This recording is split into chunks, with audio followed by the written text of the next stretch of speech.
And now we have all of our family united on the Reverend Valerie Love YouTube channel, the Christian Witches YouTube channel, Valerie Love Facebook fan page, and the Christian Witches Club on Clubhouse. Today is 152 of a 365-day curriculum, a curriculum for peace of mind, a curriculum to remember who we are as divine beings, a curriculum to clear our lives of anything other than divine perfection, power, love, wisdom, abundance, and all its related aspects.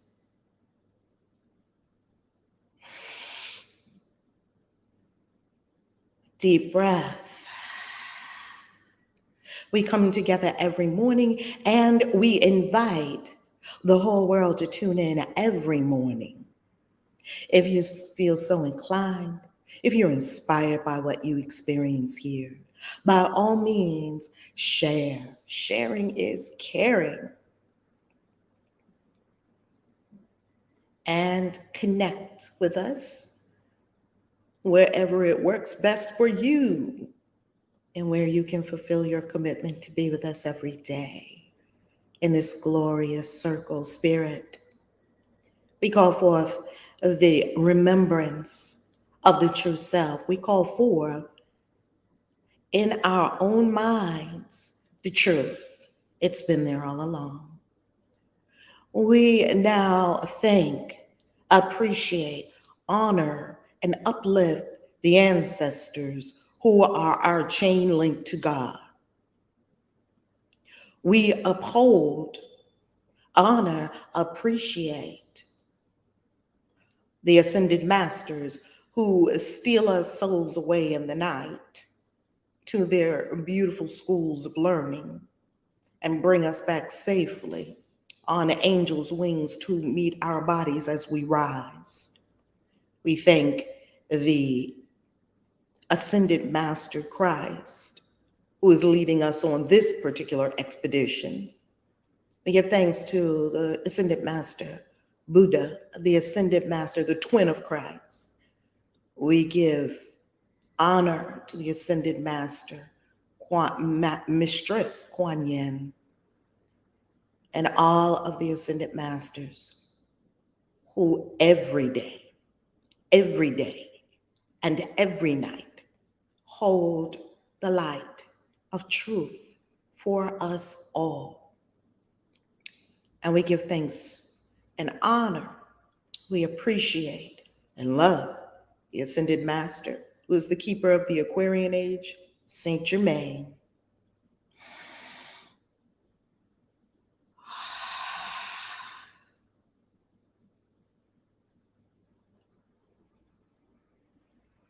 Thy will be done.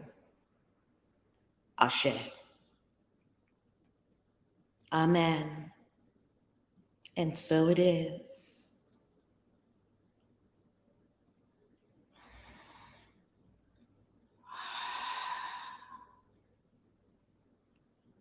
Opening our eyes, we prepare our minds and hearts. We prepare our minds to be blown. We prepare our hearts to have a true intimate experience of the Christ mind, Christ's presence right here. Prepare yourself to end all your problems. Prepare yourself to be healed, whole, healthy, and perfect. Lesson 152. The power of decision is my own. Say it to yourself. The power of decision is my own. The power of decision is my own. No one can suffer loss unless it be his own decision. Again, no one can suffer loss unless it be his own decision. Well, I decided to lose.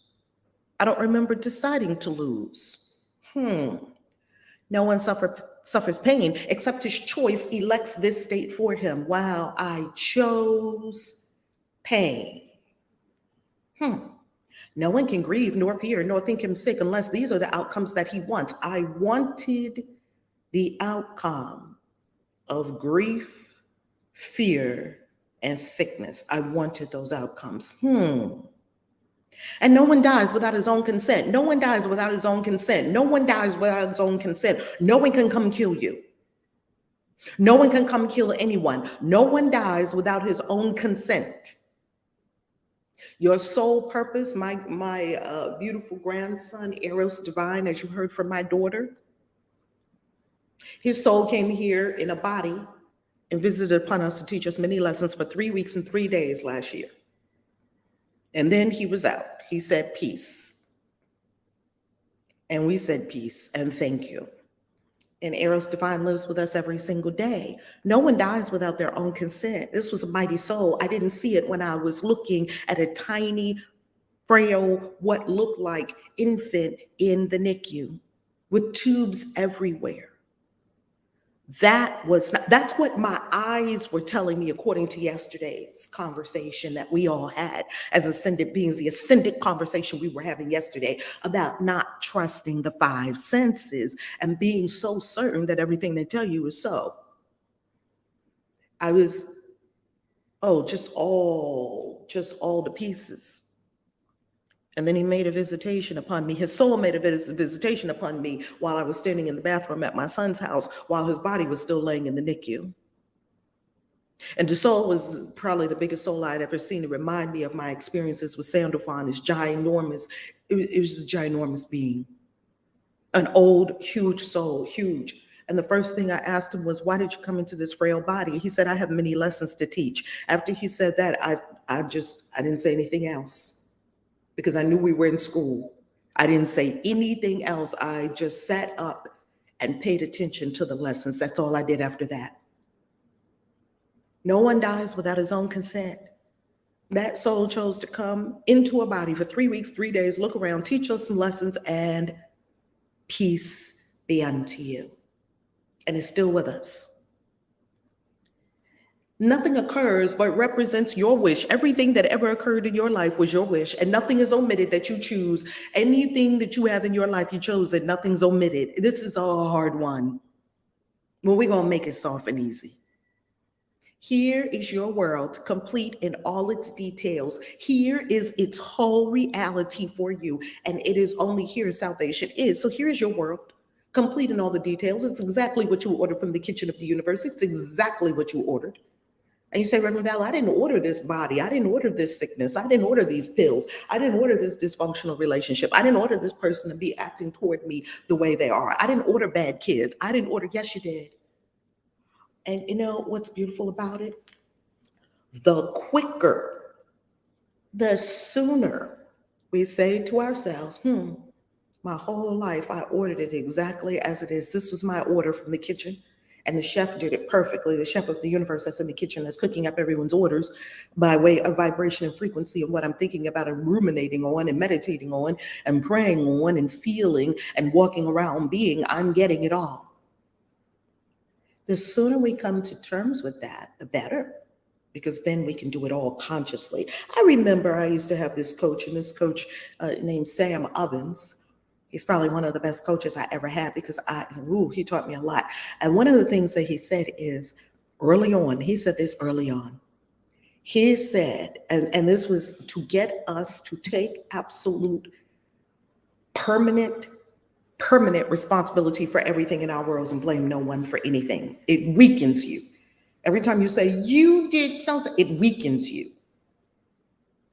He used to say, you ordered everything and you have it to spec. He used to always use that exact wording, to spec, meaning that you are the architect of your life and you laid out all of you laid out the whole blueprint. You did that, the entire blueprint. Yay for you. It means you're a powerful reality creator, or a powerful creator in the third dimension, powerful creator. And you have it to spec, down to your toe. That means that the universe looked at your blueprint and delivered it to spec. You may believe that this position is extreme and too inclusive to be true. Now, it can't be true for everything. Well, that was me. Come on now. This can't apply to everything. Yet, can truth have exceptions? I don't think so. If you have the gift of everything, can loss be real? If you have everything, can loss be real? If you have everything, can loss be real? Well, it doesn't look like I have everything, and I just lost this house and my car. Not bad credit and really? Do you still have everything? Do you still have your mind? Do you still have your ability? Are you still God? Yes, you're God, even if you don't have your mind. Well, I went temporarily insane. I didn't have my mind. Were you still God? Yes, you were still God. Which means that you have the ability to create anything and everything, right? It's just like a pancake. I used to love pancakes. And when I would walk away from the stove for a little bit too long and a pancake burned, what do? You flip the pancake in the trash, you pour another one. When something in your life that you're making doesn't go according to how you wanted it to go, why are we upset? No, I don't want the relationship to be like this. While I'm making pancakes, let me flip out what I don't like about this relationship and make another pancake. We are not the circumstance. We are the creators of the circumstance. Can pain be part of peace? If God's will for you is perfect peace, perfect happiness, can pain be part of that? I mean, it's either all or nothing. Take an all or nothing stance. If you don't take an all or nothing stance, the creepiness, oh my goodness, the creepiness and sedition and surreptitiousness of the ego will just find a way to slide into the crack where you did not make it total and absolute. As maybe 95%, maybe I'm 95% responsible for this, but I'm definitely not responsible for that because they're responsible for that 5% over there. That is the 5% where the lower mind is going to snake in and make a whole lot of trouble. Can fear and sickness enter in a mind where love and perfect holiness abide? Perfect holiness and love abide in your mind. Where can sickness enter into perfect love and holiness? Where can sickness and fear, how can they enter a mind where love and perfect holiness abide? It didn't say it visits. If love and perfect holiness are still visiting you, sometimes you dip into love and perfect holiness, and then sometimes you dip out. And maybe you're sometimes in love and perfect holiness when you're standing on a mountain doing yoga, or you're in your meditation and you're in love and perfect holiness. And then when you're driving in your car, you're not in love and perfect holiness anymore. You're yelling at the other drivers on the road, or having mental sparring with yourself about why they're not doing what they're supposed to be doing. Well, the Course didn't say where love and perfect holiness visit. It says where love and perfect holiness abide. Let your consciousness, your house, be a dwelling place, a resting place for only spirit. Truth must be all inclusive. It can't be part true. If it be the truth at all, accept no opposites and no exceptions. For to do so is to contradict the truth entirely. So if we said, according to paragraph 1, that we ourselves decided, okay, I decided I wanted to be sick because the power of decision is my own. Okay, I decided I wanted to be sick. I decided I wanted to suffer loss. I decided I wanted to grieve. I decided I wanted to be in fear. And then I got all those situations. Well, we cannot say part of it is true and part of it's not. Either it's true or it's not true. We're not going to accept any opposites and no exceptions. We're not going to say, well, it's partly true, but other times people are doing things to me. No, no, no, no. It's either true or it isn't true. Salvation. Here's salvation. Here's how we save ourselves from our crazy lower mind. Here's how we do it. Because that's all salvation is. It's not, some rapture that's going to whip you up from the planet. The rapture is a metaphor that if you are in Christ consciousness, yes, you will go up. You will go up in ascension in consciousness. Yeah, Christ will lift you up. It's absolutely right. But all this business about being left behind and you're looking around and everybody got caught up and you didn't, leave that alone. It's not helping you. That's not what we're talking about when we say salvation. I grew up with many ideas that were simply bastardizations of the metaphor and what the metaphor was really trying to teach us. There's some real wisdom in there. We were missing the point a lot of times. And salvation is the recognition. So salvation, we understand what the Course calls salvation. The Course calls salvation leaving your lower mind as if it were the boss and being God. Returning home to truth. Remembering our true infinite nature and being a being who cannot get sick, who cannot be killed, remembering that it's not even that you are turning yourself into something. This is what you are. And we are all simply remembering it, and we're choosing to remember it together. How delicious is that? So salvation is peace of mind. Salvation is remembering that you are perfect peace and that you are holy. You are no longer saddled, ridden with guilt, shame, fears, anxieties, angers.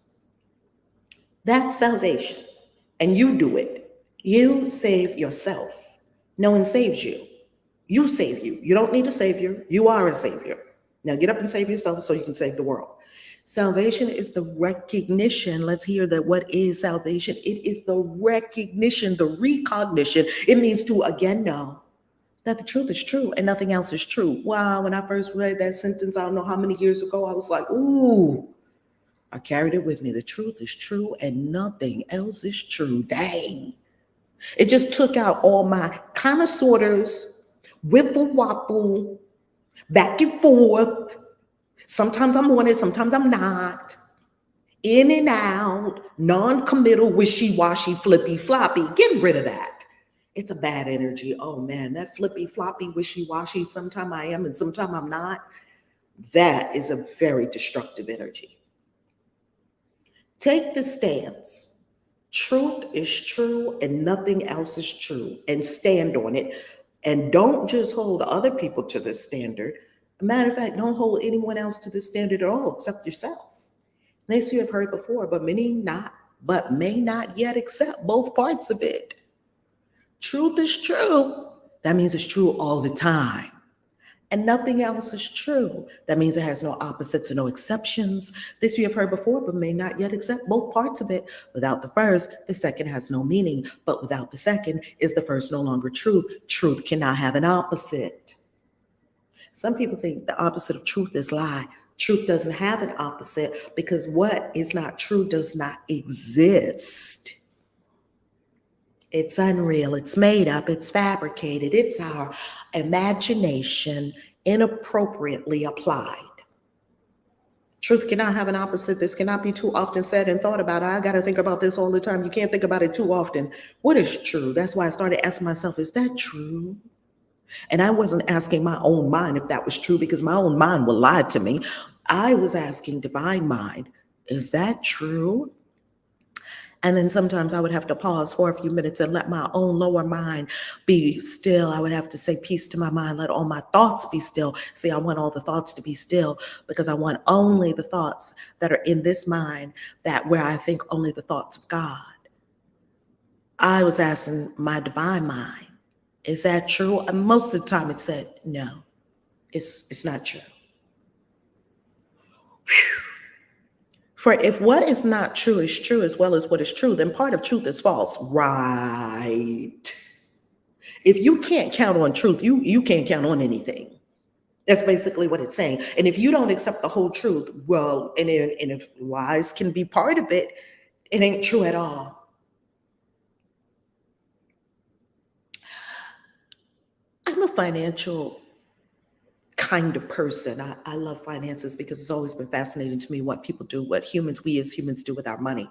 So when I was a financial planner for 7 years at American Express, and then I came into spirituality, well, I was always into spirituality because I was a minister from age 4 to age 30 in the cult of Jehovah's Witnesses. And then I just blew it up and said, I'm out of here, right?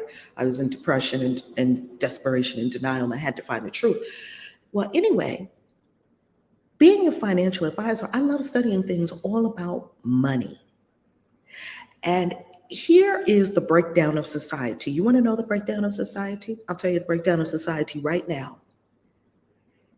The breakdown of society, according to, if we believe what history tells us, even though history is the past, if we study every time society had a really big breakdown, like what we're having now, which is wonderful. I love breakdowns because it means we rebuild, because humans are super resilient. We rebuild more according to the truth, and more according to what works for everyone. Every breakdown in society began with money. And what do I mean by that? Because what is that connection, Reverend Val, between if truth is true, as well as what is, if what's not true is true, as well as what is true, then part of truth is false. Here's what this has to do with this. The corruption of the money is what caused society to have widespread breakdown. Why? Well, let's take one example. And this one example that we will take is from Rome, and where you thought you were getting a gold coin, and it was a 1 ounce gold coin. And after a while, the powers that be said, hey, we could keep more gold to ourselves and not have it circulating among all the general populace, because we like to keep the general populace poor, working on a treadmill, and they're our battery for us to get wealthier and wealthier. So we like to keep the general populace in the matrix. And we're giving them too much gold. I mean, we're giving them an ounce, a coin that's an ounce of gold, and it's really an ounce of gold. We need to cut back on that. And so they began to go to 0.7 gold and put a little lead in, not lead because it's kind of soft, put a little of the other metals in there. And it still looks like a gold coin. You still think you have 1 ounce of gold. You do not. You have 0.7. It's degradation. And then it spreads, because see, if the people that were corrupt just were corrupt with themselves, you always have a minimum of people that are corrupt, because most people are pretty good, right? Most people just want to have a happy life. That's most people. Yet if you get the really, really corrupt people, and because they have unhealed childhood wounds, I personally think most politicians, if not all, are really damaged children. Because what makes you want to be in charge of someone else's life? You got to really think about the consciousness of a person that wants to tell you what to do. It's real. Wow, this person's really hurt. So I don't view them as dastardly. I have compassion for them, because wow, just Bill Gates, just look at your inner child, because we can all see it. So please do the work. That's all that means. Just do the work. Otherwise, you wouldn't be running around trying to tell everyone else what to do and trying to jab people in Africa and kill them and maim them. It just wouldn't be part of your whole shtick, right? You would conduct yourself differently, I guess is what I'm saying. And you wouldn't just tell us that you're wanting to save the world. You would really save the world. You would really do it. Well, if the corrupt people were just corrupt to themselves, I mean, maybe they're 5%. I don't know, maybe Davos and these people that want to take all your shit from you and end property rights and tell you to listen to everything they say, because they believe that humanity are sheep and can't really think for themselves, and they need bosses, they need rulers. That's what rulers think. I mean, that's a really twisted, sick position. That this is what people think. Those people are in the minority, because most of us don't want to tell everyone what to do.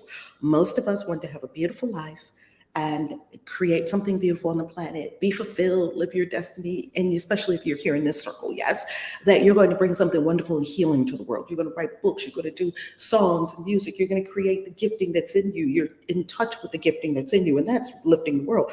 One song lifts the world more than 50,000 welfare checks. One song, sung from your heart.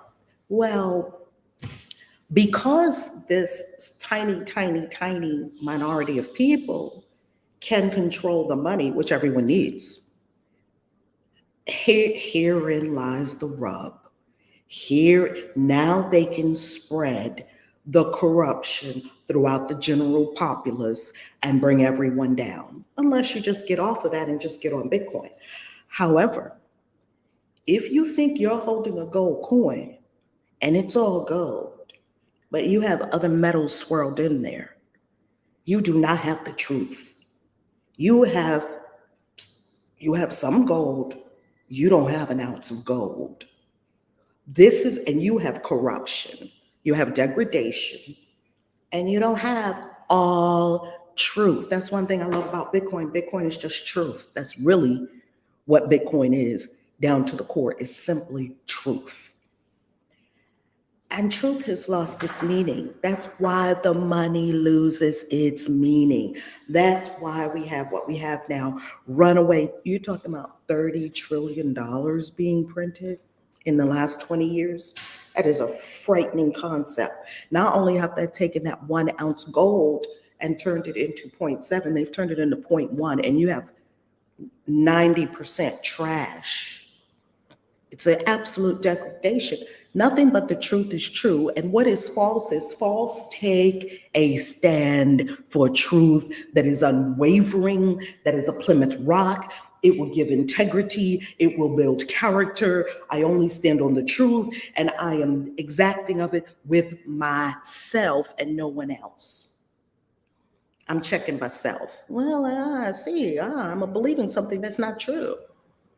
This is the simplest of distinctions, yet the most obscure. It's the simplest distinction to make, beloved, that either you're 100% responsible for everything in your life, or you're not at all responsible for anything in your life, and you're just a victim, and things just keep happening to you. Then there's no such thing as truth. Then there's no such thing as responsibility, and the whole universe is just a big lie. And there's no God. Because if you're not creating anything, then no one created anything, there's no first cause. Can you see that that would be a breakdown, a horrible breakdown? But not because it is a difficult distinction to perceive. This is not a difficult distinction. It's a simple distinction. What's true and what's not true, what's true and what's false. It is concealed behind a vast array of choices that do not appear to be entirely your own. You think, well, I got to do this because, well, I have to live in America because that's where I've lived all my life. That's where my family is. No, you don't. Well, I could go here, I could go there. How about if you made all your decisions simply based on truth? There seems to be a whole array of choices before us. So the fact that there is only truth and nothing else is obscured. It's not a hard, yes, as the Course says, it's not a difficult distinction to perceive. We want the truth. We know only the truth is good. The truth is going to set you free. Christ said, and you shall know the truth, and the truth shall set you free. We want the truth. We want people to tell us the truth. We want to live in the truth. We want to speak truth, act truth. We want to be anchored in the truth. If you're not anchored in the truth, your life is falling apart. Yeah, it's kind of hard for us as humans, because humans, as Teal Swan says, we have an adversarial relationship with the truth. We don't actually like people to tell us the truth. We do prefer lies on many counts. Do I look cute? Oh, you look so cute. And inside the person is saying, this is not my shtick, not my thing. But if I told us that, well, it's not my thing. What? I don't look. We don't really always want to hear the truth. It's very uncomfortable. It makes you have to give up things that you've been attached to for a very long time. And thus the truth appears to have some aspects that belie consistency, but do not seem to be but contradictions introduced by you.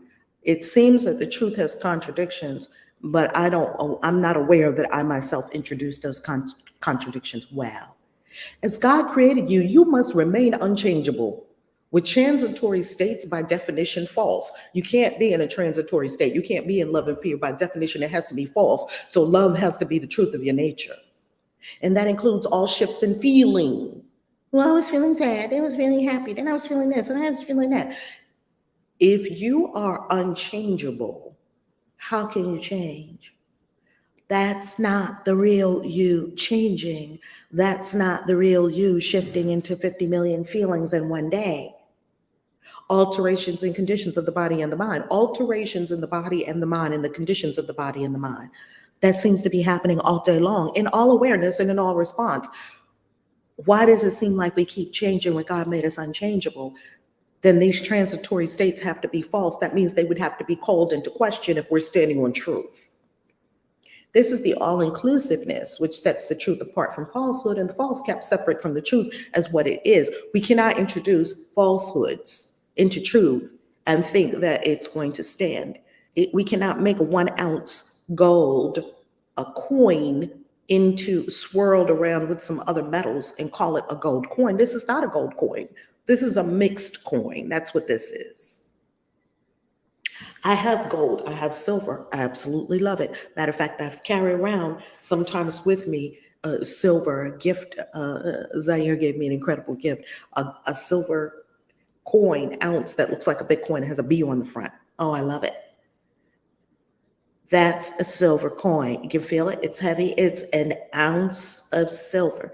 The gold that we buy, the gold is 9999999 pure. That means it is the purest that we can get of gold. That's gold. Is it not strange that you believe to think you made the world you see is arrogance? Is it not strange that you believe to think you made the world you see is arrogance? It is strange to believe that we believe that to think we made the world would make us arrogant. That's what we believe. No, God made everything. All praises to God. Oh, I didn't do it. It was God. To God be the glory. You made it. God made it not. Of this you can be sure. What can he know of the ephemeral, the sinful and the guilty, the afraid, the suffering and lonely, and the mind that lives within a body that must die? What can God know of that? We made all that up. You but accuse him of insanity to think he made a world where such things seem to have reality. We think God made these things, and therefore we think God is insane. He is not mad, yet only madness makes a world like this. If this world really is what we think it is, fear, anybody can shoot anybody at any time, a war can bust out anywhere, anytime, and you have no way of saving yourself, then, and you think God made this, then we think God is insane. God is not mad. God didn't make that.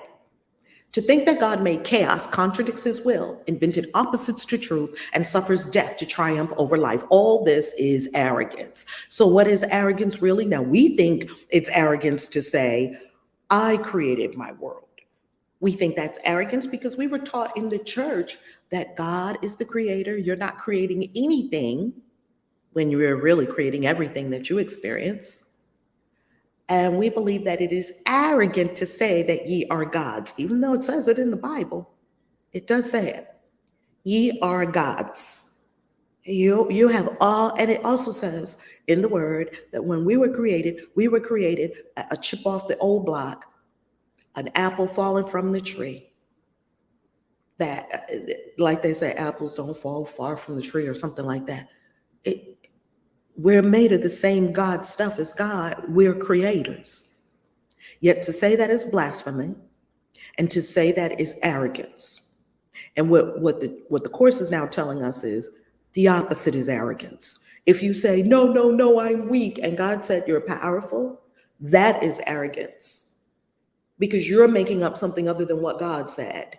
You're now wanting to contradict God's will. No, God, you said I'm holy, but I am so convinced that I am sinful and that I'm bad and that I did bad things and I don't deserve all the deliciousness of this entire universe. So I know better than you, God. That's arrogance. No, I'm just going to stay in my decrepit, fallen state until I die. And then after I die, I can go to heaven. I can get some goods after I go to heaven. Huh? Humility would see at once these things are not of him. Right away, you would see that somebody shooting up children is not of God. And can you see what God created? Not God didn't create that.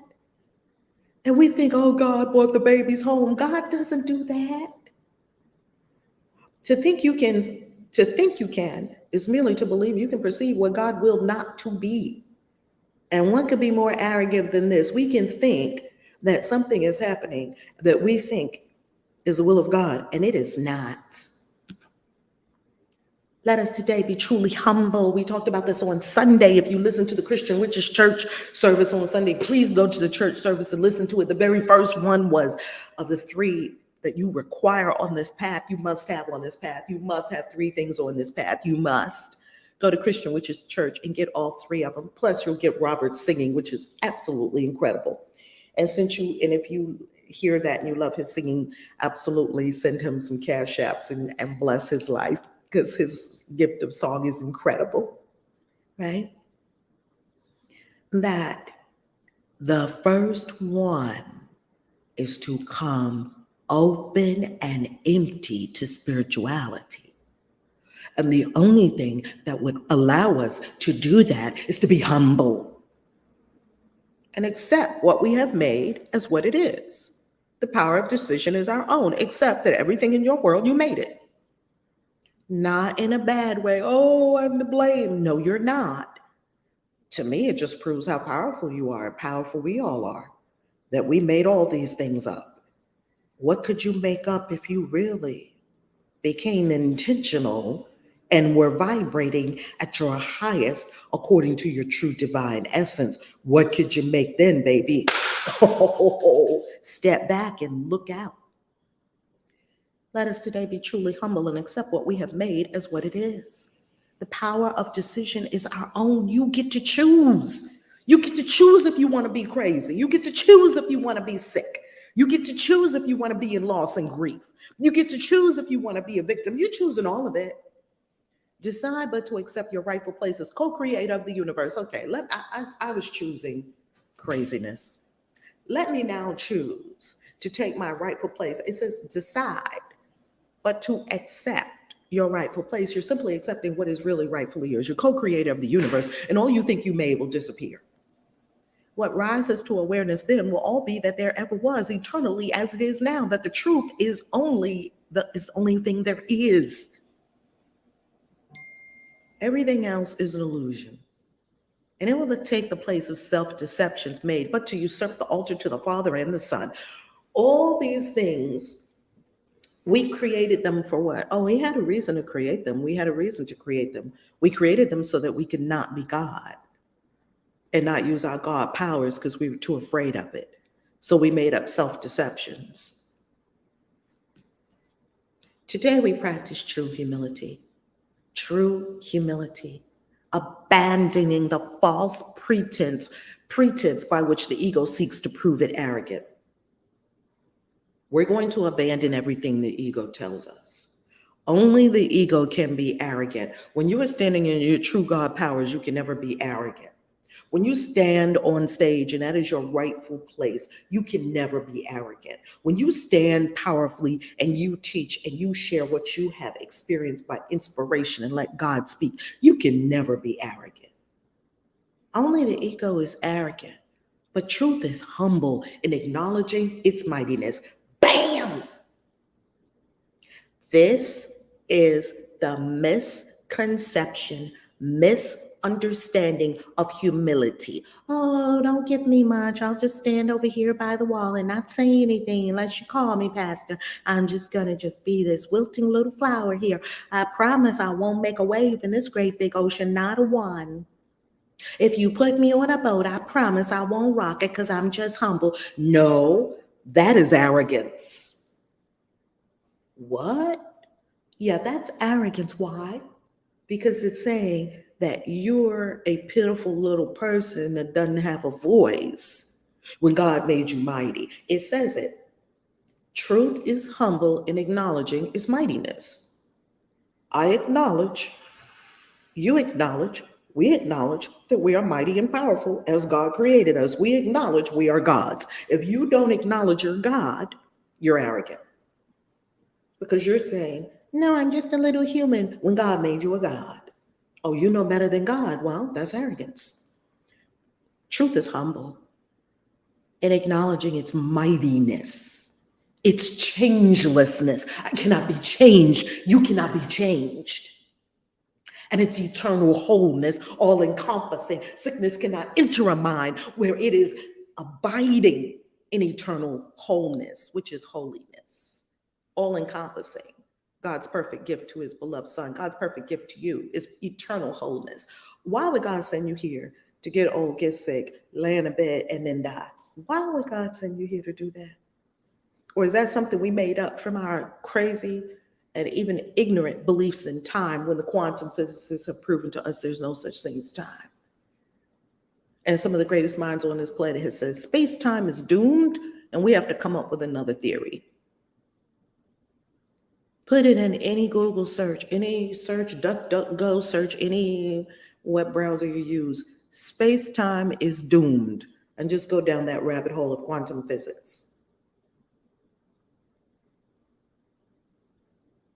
We made all these things up from our beliefs in the past and the future. There is no past, there is no future. You never experienced it and you never will. You're here now, I'm here now, all is here now. That's all there is. And how wonderful, because this is all you require, this delicious now. Like everything is here right now. There is no past, there is no future. It's all here right now. We lay aside the arrogance, which says we are sinners, guilty, and afraid. Every time you're afraid, you're arrogant. Wow. Every time I'm afraid, I'm arrogant.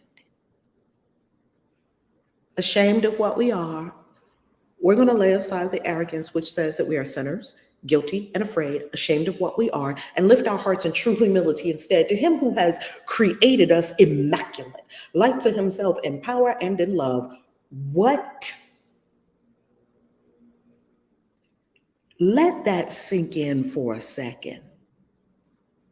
That you are created immaculate. It says, like unto Mother, Father, God, in power and in love, you have divine power. What? You have God powers. It says, like to himself in power and in love. You have the same God powers as God itself. That's true humility. True humility says that I am a God because God created me perfect and whole. The power of decision is our own. And we accept of him that which we are and humbly recognize the Son of God. Let me humbly recognize you as God. Let me humbly recognize myself as God. Let me humbly recognize all as God. To recognize God's Son or the child of God, the children of this universe, implies as well that all self-concepts have been laid aside and recognized as false.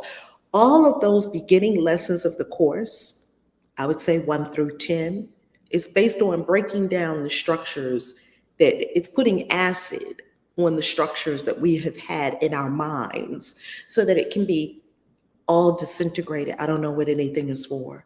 I don't know what this chair is for. Everything I see, I've given it all the meaning it has for me. All those beginning lessons of the course that we have gone through over and over and over and over again every single year, January 1st, all over again. I don't know what anything is for. Nothing I see means anything. Not this tree, not this car, not this house. We went through, we said it, we did the exercises. That was all based on breaking down the self-concepts. That's how you got to day 152, beloved, because you did days 1 through 151. And even if you didn't, all good. If you got here day 63, day 89, day 90, day 150, or day 151, you just happened into this room right here, right now, by divine synchronicity. Lovely. They're all recorded for you. You can go have at them anytime you want, or just hop in now. Now we are perceiving their arrogance, that all self-concepts have been laid aside and recognized as false because they're not true. Their arrogance has been perceived. And in humility, the radiance of God's Son, the radiance of you, child of the universe, his gentleness, his perfect sinlessness, his Father's love, his right to heaven and release from hell are joyously accepted as our own. All of the birthright of the children, prodigal son, are now yours. You accept them joyously as your own. You accept your inheritance. A sinful, fearful person, sinful, guilty, fearful person cannot accept their inheritance. No, I don't need anything, please, God. Just give me crumbs from the table. That was the story of Lazarus. Just let some crumbs drop down. Wow. Do you want to stay at that station or do you want to lift yourself up? Now, do we join in glad acknowledgement that lies are false and only truth is true? All the self-concepts that we have made that, oh, I can get sick, I can suffer, I can die. Oh my goodness, this person did this to me. My life was so horrible. Oh, my childhood was just so abusive. All these people around me don't love me. Oh, I'm surrounded by Christians that don't like witches. I'm the only witch. Why are you around a bunch of people that don't appreciate you for who you are? Pastor Paula White said something many years ago that I never forgot. She said, I go where I'm celebrated, not where I'm tolerated. I go where I'm celebrated, not where I'm tolerated. Why are you around a bunch of people that that are tolerating you and not celebrating you? I only go around people that celebrate me and I celebrate them. Now do we join in glad acknowledgement that lies are false and only truth is true? We think of truth alone as we arise. We think of truth alone. We think of truth alone as we arise and spend 5 minutes practicing its ways, encouraging our frightened minds with this because, there's a part of our mind that'll still be frightened, right? Here's what we say to our frightened mind. The power of decision is my own. This day I will accept myself as what my Father's will created me to be. The power of decision is my own. I can decide. I can decide what I'm going to be. I can decide what I'm going to think. I can decide what I'm going to feel. I can decide if I'm standing in truth or if I want to feel the lie, be the lie, that I'm some little weak punk, or that I am a mighty, powerful God among gods. No hubris. You're not the only God here. Everybody's God. Then will we wait in silence, giving up all self-deceptions. I'm not going to fool myself anymore. As we humbly ask ourselves, capital S self, that he reveal himself to us. Please reveal your true self to me, capital S self. And he who never left will come again to our awareness. Something will arise in your awareness that never left. Grateful to restore his home to God as it was meant to be. We are now having our mind restored to home. It's beautiful, really. And patience. Wait for him throughout the day. Throughout the day, in patience, we'll just wait for the voice for God to speak to us about who we really are. You are love. You're like unto your Father, powerful in power and in love. You're like unto your mother in power and in love. You're like unto it, source in power and in love.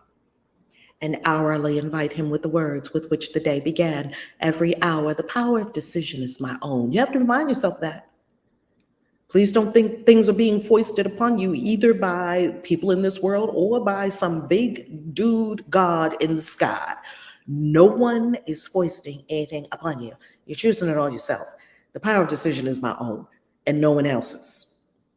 Now, what you choose is completely up to you because you can do anything with your power of decision. I have the power of decision. Start every hour with that. The power of decision is my own. Concluding it with the same invitation to yourself. Self, true self, come forward in my consciousness and show me the truth. God's voice will answer, for he speaks for you and for your Father, God, the voice for God. The voice for God that never left your mind. He will substitute the peace of God for all your frantic thoughts. Ooh, I was so crazy before this meditation, and now I'm zen. The truth of God for self-deceptions.